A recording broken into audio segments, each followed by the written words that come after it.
Ontem eu comecei a falar disso e não deu tempo, né? A gente vai falar sobre a área de superfície da esfera. Aí eu preciso começar de novo nesse tópico. Porque ontem, como foi interrompido, né, vai ficar meio esquisito se eu colocar uma continuação. Estou com roupa diferente, a iluminação está diferente, a posição do telefone está diferente, não consegui o mesmo enquadramento. Mas vai ficar semelhante, né? Então nós vamos retomar aqui, voltando lá no conceito intuitivo de como obter a fórmula para a área de superfície da esfera. A ideia é pegar uma esfera e preencher o espaço interno da esfera com pirâmides. Aqui na ilustração coloquei 3 pirâmides. Não importa o formato da base, desde que tenha o mesmo formato. Mas é também fundamental que o vértice da pirâmide coincida com o centro da esfera. Você pode imaginar uma bola de futebol que tem aqueles gomos no formato de um hexágono ou um pentágono, ou os dois ao mesmo tempo. Imagine que aquelas figuras são bases de pirâmides e o vértice dela está coincidindo com o centro da esfera, né, que é a bola de futebol.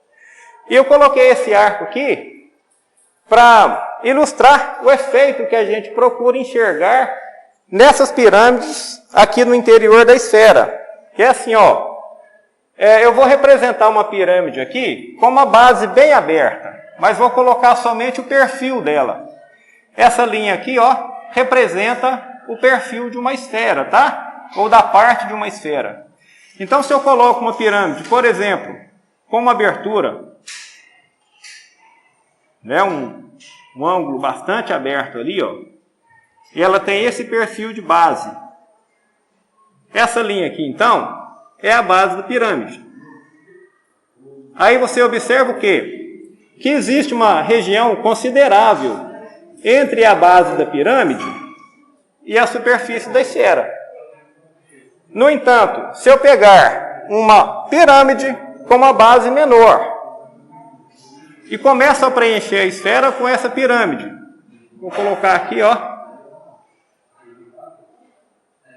uma outra pirâmide, tá?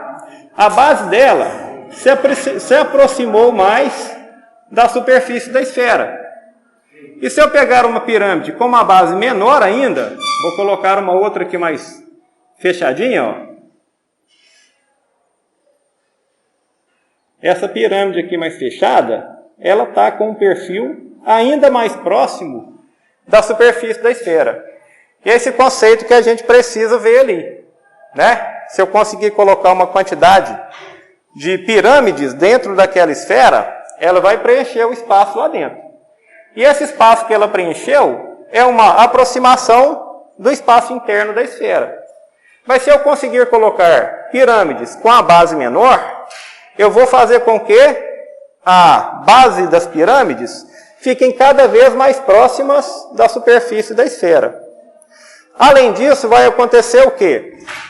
Se o raio da esfera é esse raio aqui, ó, o que acontece com a altura da pirâmide em relação a essa primeira pirâmide maior que eu representei? Ela possui uma altura que ainda está longe da superfície da esfera, né?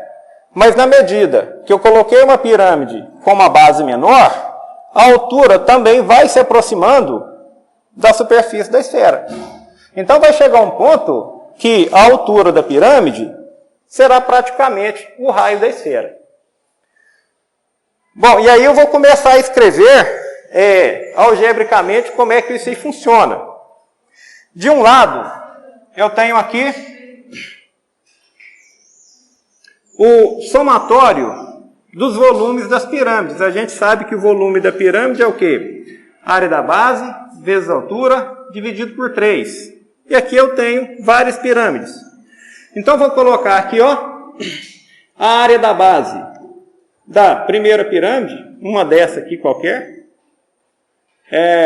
vezes a altura dividido por 3. Aí eu vou somar com o volume de outra pirâmide, área da base, pirâmide 2, por exemplo, vezes altura dividido por 3. A altura é a mesma, né? Porque todas essas pirâmides têm o vértice no centro da esfera. E posso fazer isso, ó, até que eu consiga somar o volume de todas as pirâmides. Vou dizer aqui a área da base de uma pirâmide de ordem n, que eu não sei quantas pirâmides eu inseri, várias pirâmides, vezes a altura dividido por 3. Bom, e se eu conseguir colocar várias pirâmides e conseguir uma aproximação bem bacana dessa base da pirâmide com a superfície da esfera, eu posso dizer que o volume ocupado pelas pirâmides é o mesmo volume ocupado, é o mesmo volume que representa o espaço interno da esfera. E a gente sabe que o volume da esfera é dado por 4 vezes π vezes o raio elevado ao cubo dividido por 3. Certo? E eu coloquei uma quantidade n de pirâmides aqui dentro. Aí a gente precisa pensar o seguinte: se eu colocar uma quantidade de pirâmides grande, tão grande, que faça com que essa base da pirâmide fique o mínimo possível, é o mesmo que dizer que essa quantidade de pirâmide vai para o infinito.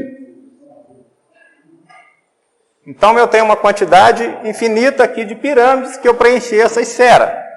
Se isso aqui acontece, a altura da pirâmide, que é representada aqui pela letra H, ela vai se aproximar de quem? Do raio. Do raio da esfera. Então eu posso fazer alguns melhoramentos nessa igualdade. Eu posso colocar, por exemplo, o H sobre 3 em evidência, porque ele aparece em todas as parcelas. Correto? Então eu vou escrever aqui, ó, o volume da esfera, que é 4π raio ao cubo dividido por 3.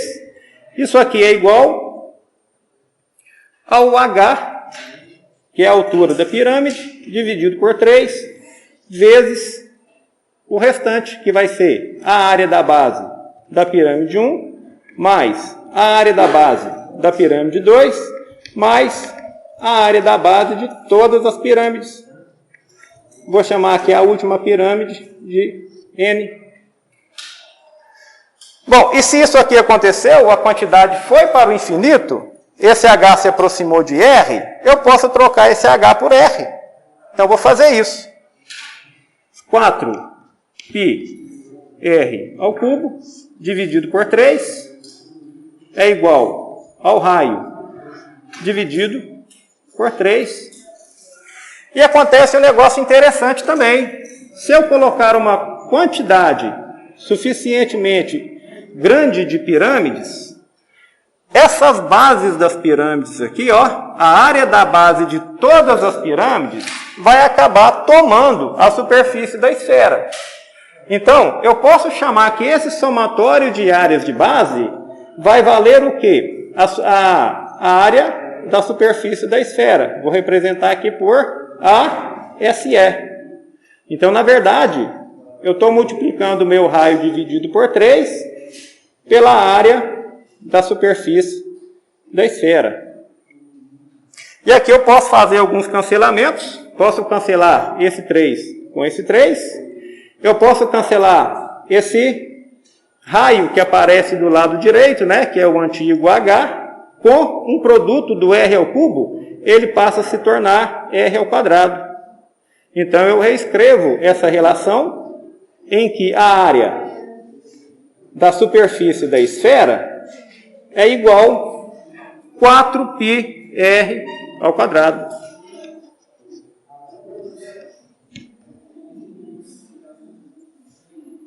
E aí fica o quê? Uma demonstração meio que intuitiva, né?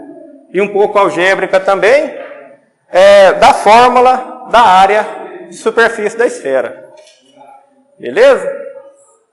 Eu espero que vocês gostem desse tipo de demonstração e, de repente, vocês possam estar tirando proveito desse tipo de atividade, porque, na verdade, é um grande exercício para a mente, né?